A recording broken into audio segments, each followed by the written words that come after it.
Good evening, I'm Joel Labi in Hong Kong. Welcome to View TV News. Coming up on tonight's show, Chinese dissident Liu Xiaobo is said to be receiving emergency treatment for septic shock. Talks underway to ease the city's housing crisis by creating cheap subdivided flats for the needy. The Trump-Russia plot thickens. Donald Trump Jr. hires criminal defense lawyer. As reports emerge, he knew the Kremlin was behind a push for his father to be elected US president. And we begin this hour with the rapidly deteriorating health of Nobel Prize winner Liu Xiaobo. For a second straight day, he's said to be receiving emergency treatment. In a short statement, the hospital says the 61-year-old is being actively rescued and is suffering septic shock, has an infection in his abdomen and is on dialysis. Liu, who's been battling liver cancer, was recently moved from jail to a hospital in Shenyang for urgent treatment. China jailed the dissident in 2009 after he helped write a petition calling for sweeping political reform. Politicians and activists worldwide continue to demand the Chinese government release him as questions swirl about whether he's well enough to travel abroad. Dan Epstein tells us more from Beijing. Well, how exactly the political activist Liu Xiaobo should be treated is dividing China and, well, much of the international community.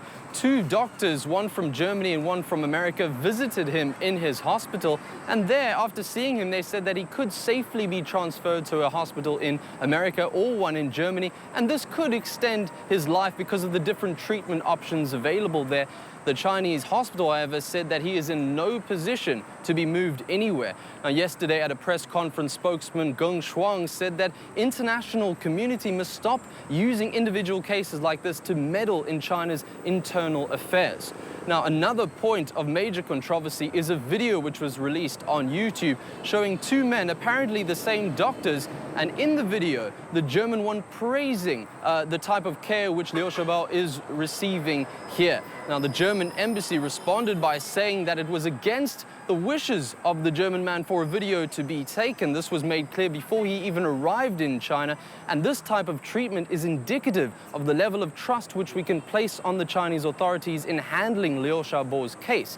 Now, right now, it's very difficult to know whether he is in fact receiving the best possible care. Only his close family members may know. They are the only ones allowed into the ward where he's being treated. That was Dan Epstein reporting from Beijing. Now, Carrie Lam was also asked if she would pressure the central government to allow Liu to receive cancer treatment abroad. Here's what she had to say. As far as Mr. Liu Xiaobo is concerned, I don't want to use the word to pressure the central government. This is something within the central government's purview and jurisdiction, and I believe the central government will deal with this situation in a legal and compassionate way. Thank you very much. Now, staying here in Hong Kong, and Chief Executive Lam also wants lawmakers to start discussions for extra education funding sooner so that schools can get the resources in time for the coming school year. Lam says she'll request the Finance Committee to move the request for a $3.6 billion funding injection up the agenda in the hope it can be approved before the legislature's summer recess. Good news for teachers as well, as Lam also announced an extension of a policy that protects their jobs despite a decline in students for more than 2 years. Meanwhile, Lam has refused to confirm reports that the whole West Kowloon terminus of the high-speed rail link will fall under the mainland's jurisdiction. When asked if she's worried Pan Democrats would oppose any form of co-locating customs arrangements there, Lam said she wouldn't comment until the details are announced. So for any arrangement that fully complies with the basic law and will bring huge convenience to the people of Hong Kong, I hope members from all political parties will give us a fair hearing in understanding the situation, the justifications before they come to a view, instead of adopting the position that you have described, that is an outright resistance to any form of arrangement. All right, now to the government's latest attempt to solve the city's housing woes. It's unveiled plans to create affordability flats for the needy. It would involve paying non-profit groups to rent out private units and turn them into subdivided apartments. These will then be rented out for less than $2,500 a month to the poor. The new Transport and Housing Secretary says this will only serve as temporary places for needy families who are waiting for public housing units to open up. The current target is to create up to 30 subdivided units using 10 vacant apartments by the end of this year. The coroner's court has ruled a doctor's inexperience led to the death of an elderly woman who underwent a bone marrow biopsy. The court heard two medics who weren't experienced enough in extracting bone marrow were told to operate in 2013. They ended up accidentally jabbing a needle into the upper part of the 75-year-old's hip bone, causing numerous holes and bleeding. This eventually led to blood clots and organ failure. The victim's family has welcomed the ruling and says it won't file a complaint to the Medical Council. Local secondary students are bracing themselves. DSE results will be out tomorrow. Today, the Examination Authority revealed less than half of the 52,000 candidates meet the minimum requirements to enter local universities. Students have to at least get a grade 3 for Chinese and English and a grade 2 for maths, liberal studies and an elective course in order to get into college. But even if a student is eligible for uni, it doesn't necessarily mean that they'll qualify for a government-subsidised university education. This year, there are more than 20,000 students fighting it out for just 15,000 spots. The US president's son says he is more than willing to discuss his meeting with a Russian lawyer during the 2016 campaign if lawmakers want to investigate it. Donald Trump Jr. claims he was promised damaging information on the Clinton camp. But as Ryan Brooks reports, there appears to be more to that story.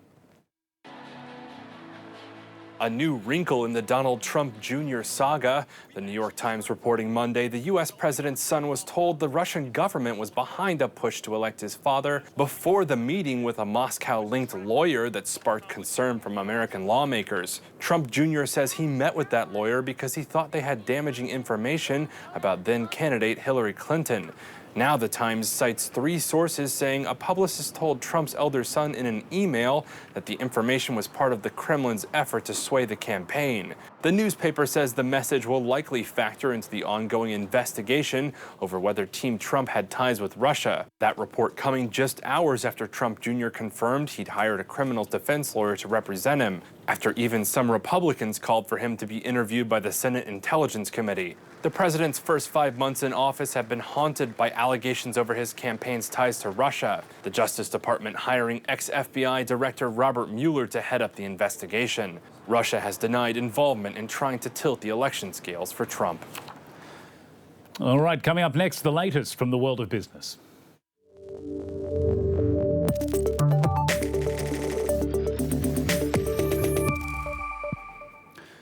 A bumper trading day for stocks here in Hong Kong, with the share market enjoying its biggest daily gain in about 4 months. The Hang Seng Index finishing the day up almost 1.5%, bolstered by strong gains in the financial sector. Investors are also anxious to hear what US Federal Reserve Chief Janet Yellen has to say about monetary policy in her testimony later this week. Geely Auto, one of the big movers and shakers today as well. Shares leapt 7.5% to a record high after forecasting strong profit growth for the first half. Chinese developer Sunac was also a driving force behind today's market surge. Investors are wanting a piece of the developer after its mega deal to buy hotels and theme parks from property giant Dalian Wanda. Shares in Sunac soared more than 13.5% on the back of the $9.3 billion deal. As for Wanda, traders decided to cash in their profits, with shares tanking more than 7%. Australia says it's ready to ramp up business with the UK post-Brexit. Prime Minister Malcolm Turnbull is eyeing a new free trade deal and wants one in place as soon as possible. He's met with British counterpart Theresa May to discuss just that, along with boosting security ties. We recognise that as Britain moves to completing its exit from the European Union, we stand ready to enter into a free trade agreement with the United Kingdom as soon as the UK is able to do so. All right, but if Britain thought Brexit was good for business, it may need to think twice, because new surveys are showing major companies are putting investment plans on hold while shoppers are keeping their credit cards in their wallets. Kate King reports. We're working on a trade deal, which will be a very, very big deal, very powerful deal, great for both countries. It was the headline Theresa May was after, but those who scratch even a little deeper will know any deal can't be negotiated until after the UK leaves the EU in 2019. And Brexit uncertainty continues to weigh on sentiment. Data released on Monday highlighting more evidence of a downturn in the British economy. Major companies now curtailing their investment. We haven't really got into the nuts and bolts of the negotiations. There's been a lot of chest thumping, needless to say, but it's the actual detail which companies are really willing and really need. A separate survey from credit card firm Visa showing consumer spending fell in June, capping the weakest quarter in nearly 4 years. Disposable income is being squeezed amid rising inflation and weak pay growth. So while Theresa May is optimistic, this is a powerful vote of confidence in British goods, British services. It's clear others don't share the same confidence. One of her senior ministers telling media on Sunday that a trade deal with the US won't be enough to offset damage done by leaving the European Union. Whether a UK-US deal can make up for the current situation whereby the UK is leaving the EU, of course, is moot. It will certainly help in terms of the longer-term perspective. The government says bilateral trade deals rather than an EU-wide deal are one of the key benefits of leaving the bloc. But the president of one of Britain's biggest business lobby groups is warning against rushing into an agreement with the US, saying not every trade deal is good for both parties. Well, India's newest tax is still meeting plenty of resistance in pockets